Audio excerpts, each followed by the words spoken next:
Athari za kutokushiriki uchaguzi: moja, chama kinaweza kuondokewa au kupoteza viongozi na wanachama wenye nia ya kuwania urais, ubunge na udiwani, pamoja na nafasi za viti maalum vya ubunge na udiwani katika maeneo mbalimbali nchini. Kuna watu wako kwenye vyama vya siasa kwa sababu wanataka kuwa viongozi. Ndio maana mtu akifungiwa mlango kwenye chama hiki, huwa mnawaona anaondoka anaenda chama hiki. Mwaka 2015 Lowassa alipofungiwa milango ya kugombea urais CCM, alifungua mlango mwingine Chadema, kwa sababu dhamira yake, nia yake ilikuwa ni kuwatumikia Watanzania. Na wako watu wengi wa aina hiyo ndani ya Chadema. Kwa hiyo tutakapowafungia tukidhani kwamba hawa watu wataendelea kubaki Chadema, watatafuta mahali pengine, na wengine wanasukumwa na wananchi wao. Mathalan, kwa mfano, tuna diwani wetu pale Kigoma, kata moja, tangu mwaka 92 mfumo wa vyama vingi uanze, anaitwa Gimbi. Kata yake amekuwa akishinda muda wote. Hasa mtu kama yule wananchi wake wanamlazimisha kwa sababu wamekaa naye, amewatumikia vyema, na wako wengi wa aina hiyo. Hasa ukiwafungia milango, yatatukuta yale yaliyowakuta CCM Karatu mwaka 95. Walipomfungia mlango Dr. Slaa wa kugombea Karatu, wananchi wa Karatu wakamwambia Dr. Slaa, toka CCM, nenda Chadema, tunataka wewe uwe mbunge wetu.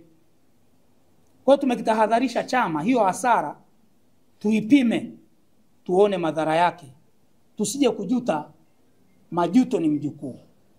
2, chama kitapoteza mvuto kwa umma, kitadhalilishwa kwa propaganda na hata kudhoofika.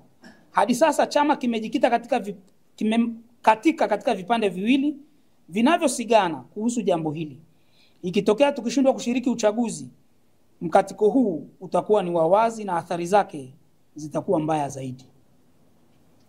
Tumempa pia katibu mkuu hiyo tahadhari kwamba ndani ya chama tunaona makundi mawili. Ndani ya kamati kuu wapo wanaotaka kugombea. Mmewasikia wakisema. Ndani ya baraza kuu yako hayo makundi mawili, na hata ndani ya mkutano mkuu. Kwa hiyo hatutaki huo mpasuko uendelee kuwa mkubwa. 3, chama kitapoteza kabisa ruzuku baada ya uchaguzi, hivyo kuathiri uhai na uendelevu wa shughuli za chama. Kuna watu wanabeza hoja hii. Sisi tuliokuwepo kuanzia mwaka 2020 Disemba mpaka tulipokuja kukubali kuchukua ruzuku mwaka 2023, tulikuwa na wakati mgumu sana wa kukiendesha hiki chama. Tulishindwa kulipa mapango ya ofisi, tulipunguza watumishi kwenye ofisi za makao makuu, ofisi za kanda.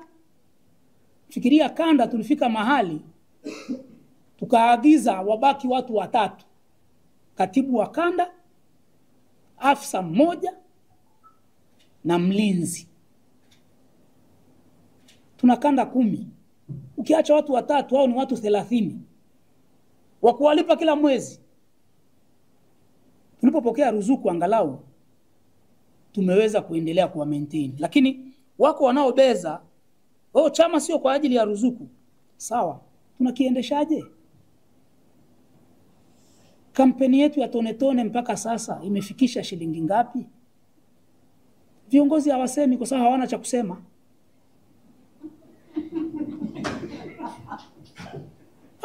Ndio kweli. Sasa tufikirie miaka 5 tutaweza kuendesha chama kwa tone tone? Kwa hiyo tumekitahadharisha chama chetu kwa sababu tunakipenda. Wengine tumetumikia hiki chama tangu tukiwa watoto. Mimi nimaliza chuo kikuu, sijawahi kuajiriwa, nilikuwa Chadema mpaka leo niko Chadema. Sasa tunapoona hatari kwamba chama kinaenda kupotea, lazima tutoke mbele tuseme. 4, ari na hamasa ya wanachama kukichangia chama itakazidi kushuka, kwani wananchi hawataona faida ya kukichangia chama ambacho hakishiriki uchaguzi. Ndio maana hata kampeni yetu hii ya tone tone inakwama, kwa sababu watu wanajiuliza, hivi na wachangia Chadema sasa ili iweje wakati hata uchaguzi hawashiriki, ili waje watutoe kwenye makucha ya CCM? Sasa viongozi wetu tumewatahadharisha na kuwaambia kwamba tazameni hili kwa umakini, kwa sababu mtu anasukumwa, ana shilingi 1000 yake anaichangia Chadema kwa sababu anaona mwanga, kesho nitapata diwani wa Chadema, hii michango ya ovyo ovyo itaondoka, nitapata mbunge wa Chadema atanitetea bungeni, nitapata rais wa Chadema ataenda kutatua kero na matatizo ya wananchi. Lakini leo Chadema anasema ishiriki uchaguzi. Kwa nini nichangie 500 yangu wakati watoto wangu wanakula mchicha? Bora niwaongezee dagaa. Kwa hiyo hatari tunaiona na tumekishauri chama. 5, kutoshiriki kampeni ya uchaguzi kutakipotezea chama fursa ya kukijenga zaidi, maana haitokuwa rahisi kwa watiania kuwekeza kwenye chama ambacho hakiingii kwenye uchaguzi, maana hawatapata fursa ya kugombea. Ndugu zangu, chama cha siasa kinajengeka sana wakati wa uchaguzi, na sisi Chadema ni mfano. Mwaka 1995 hatukuingia kwenye uchaguzi wa rais. Mwaka 2000 hatukuweka mgombea urais. Chama chetu kiliendelea kudhoofika.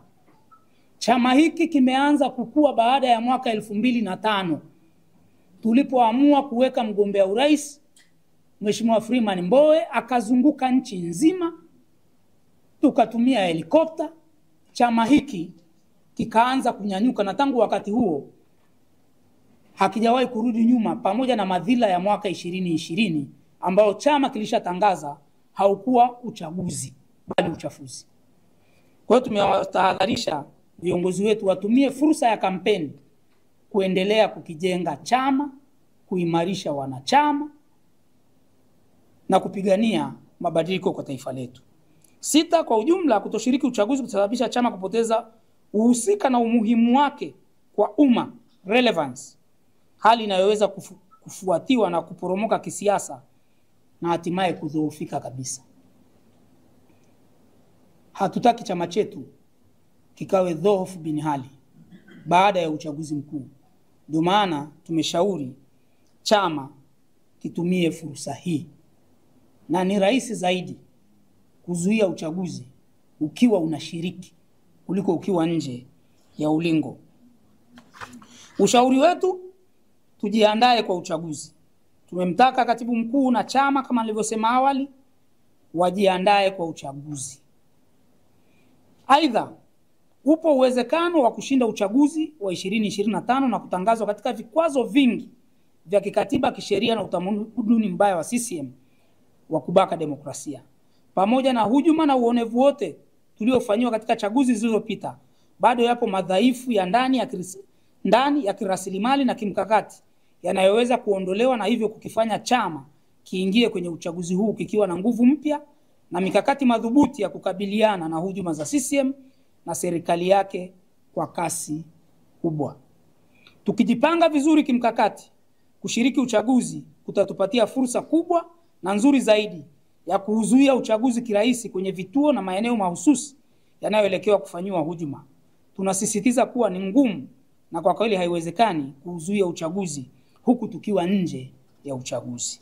3, kushiriki uchaguzi kutatupatia fursa ya ziada ya kutumia madhila ya uchaguzi katika kuwaunganisha, kuwachochea na kuwaongoza wananchi kuendeleza vuguvugu la kudai reforms kwa kishindo kikubwa zaidi. 4, kushiriki uchaguzi kutasaidia kuimarisha na kuendelea umoja na mshikamano wa chama, wanachama na wananchi, kutahuisha uhai na kuendeleza nguvu, hamasa na harakati za chama. Mabadiliko ni mchakato. Change is a process. Tumeshiriki chaguzi tangu mwaka 95 kwa tume hii, sheria hizi, uovu huu tuliwahi kufikisha wabunge 73. Tujiulize nini kilichochea chama pamoja na sheria kuwa hizo, tume hiyo mwaka 2015 kikapata mafanikio kiliyopata, kura za urais zilizotangazwa 40%. Nini kilikuwa kichocheo. Utaona kwamba tulikuwa na mgombea na wagombea ubunge sahihi.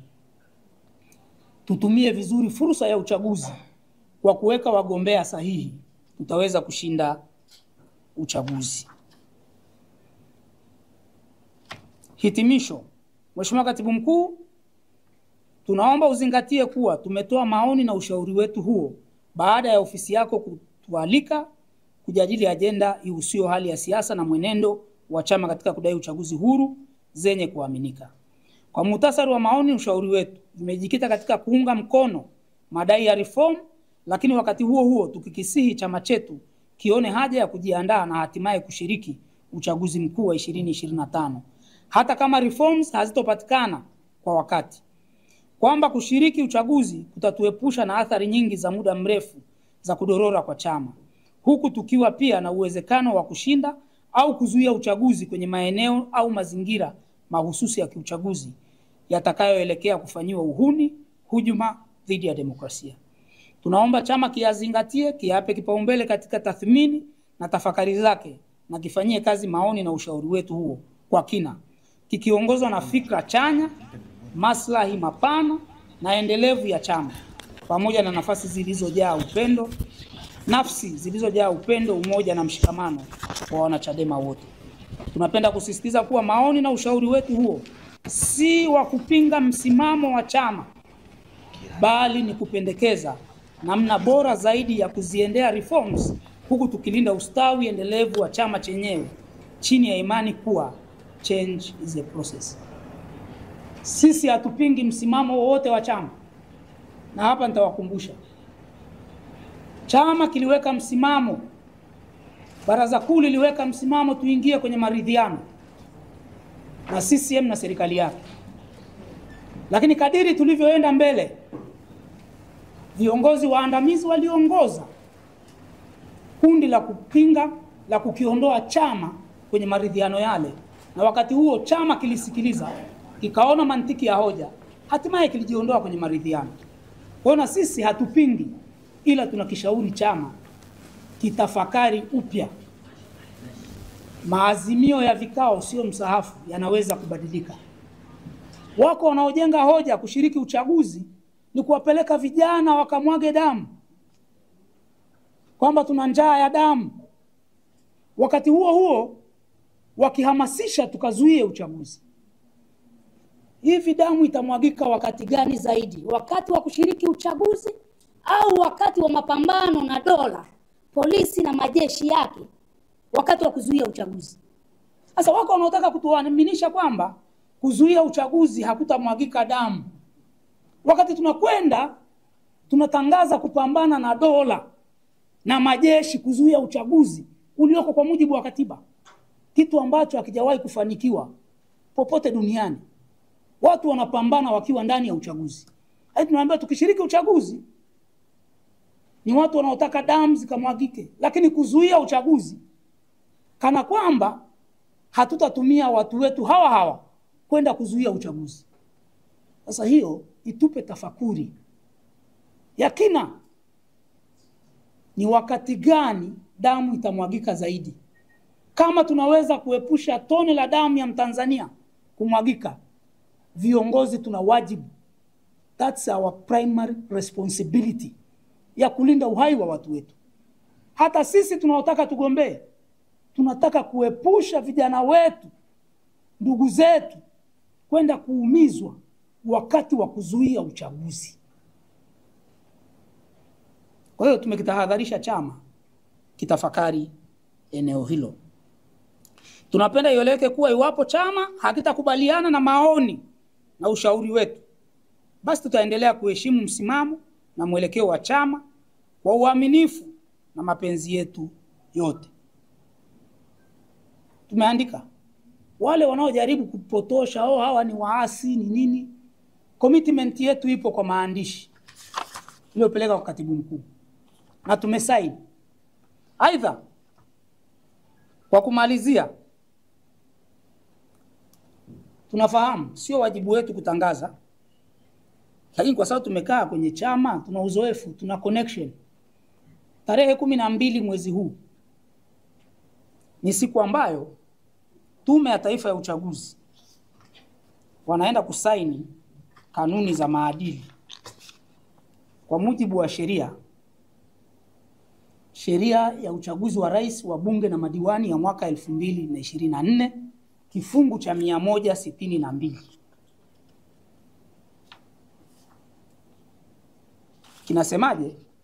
Kwa madhumuni ya kusimamia uchaguzi wa haki, huru na amani, na baada ya kushauriana na vyama vyote vya siasa na serikali, tume itaandaa na kuchapisha katika gazeti la serikali kanuni za maadili ya uchaguzi zitakazoainisha maadili ya vyama vya siasa, serikali na tume wakati wa kampeni za uchaguzi na utaratibu wa utekelezaji wake.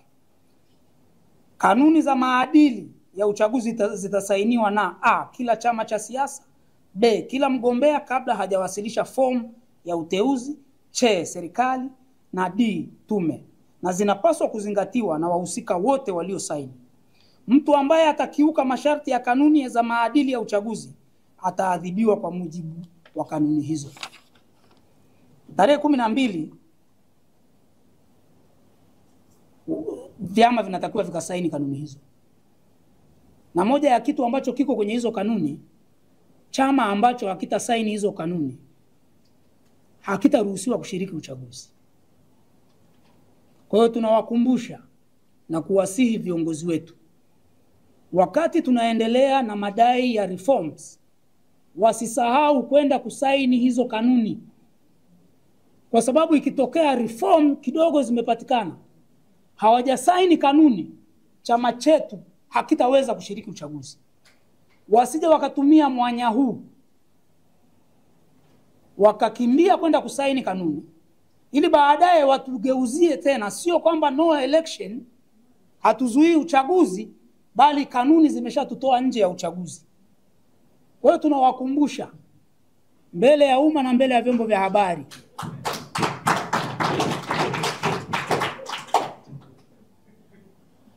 tarehe 12 waende wakasaini hizo kanuni, ili isije ikatafutwa sababu nyingine huko mbele ya safari kwamba jamani, ni kweli hatujapata reform, lakini kwa hatukusaini kanuni, kwa hiyo chama chetu kimezuiwa kushiriki uchaguzi. Hakuna kushiriki uchaguzi. Tunawatahadharisha na kuwakumbusha mbele ya umma, na tunaomba waandishi wa habari mlifikishe hilo kwa maslahi mapana ya chama chetu na nchi yetu. Aidha, kuna viharakati vinaendelea vya chini kwa chini vya kujaribu kunyamazisha sauti kinzani, maoni tofauti. Tumeanza kushuhudia ndani ya chama chetu. Chadema tuliyoiishi miaka yote sio hii tunayoiona leo. Kuna dalili, kuna watu wanatishwa na wanatumia mbinu ya kupeleka maelekezo kwenye viongozi wa matawi, kwa sababu kwenye chama hiki ziko mamlaka mbili tu zinazoweza kumfukuza mtu wanachama: tawi lake au kamati kuu. Ndivyo katiba yetu inavyosema, ndio vyombo viwili vinavyoweza kumfukuza mtu wanachama. Tumeshuhudia kwenye matawi viongozi wanapelekewa maelekezo kwamba mtu yeyote aliyeko G55 anzeni kumwandikia barua, na tumeshaona mmoja ameandikiwa, yuko hapa, Asenga yupo,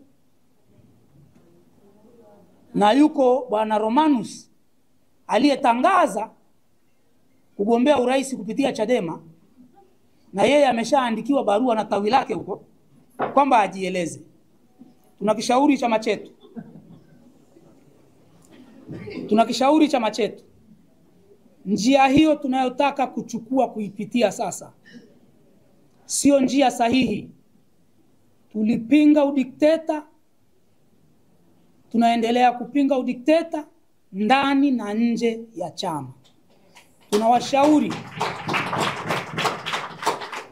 Tunawashauri viongozi wetu wanaohubiri uhuru wa maoni, uhuru wa mawazo. Viongozi wetu wamekuwa wabunge, mwenyekiti alikuwa mbunge, makamu mwenyekiti alikuwa mbunge, katibu mkuu amewahi kuwa mbunge. Ndani ya bunge walikuwa na maoni na hoja za moto kweli kweli.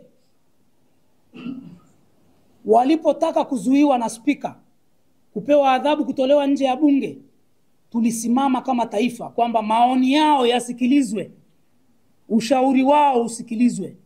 Na ndani ya Chadema leo tunawataka viongozi wasiogope kusikiliza maoni mbadala. Maoni hayapigwi rungu. Maoni ni fikra, yataendelea kuishi leo, kesho na kesho kutwa. Kwa hiyo watu waachwe wawe huru, waseme kwa uhuru. Kama Chadema tukianza kuzuia watu wetu kusema, hivi mnataka wananchi wakasemee wapi? Hatutaki kuiga tabia za CCM kwamba mwanachama alihoji yule Malisa kwamba uteuzi wa mgombea urais au kufuata katiba ya chama, wakaagiza wilaya imfukuze wanachama. Hivyo vimelea tunaona vinataka kuja Chadema. Tunawasihi viongozi wetu wasikubali hayo majaribu. Ni ya hatari kwa uhai na ustawi wa chama. Ni ya hatari kwa ustawi na uhai wa taifa, kwa sababu tukianza kunyamazisha sauti ndani ya chama, tutakapoikosoa serikali tutaambiwa, mbona kwenye chama chenu mlipokosoa mlifukuzana? Tunawapa uhalali wa kuendelea kutenda hayo kwa sababu sisi tunayafanya ndani ya chama. Na washukuru sana, asanteni sana kwa kunisikiliza. Nitaomba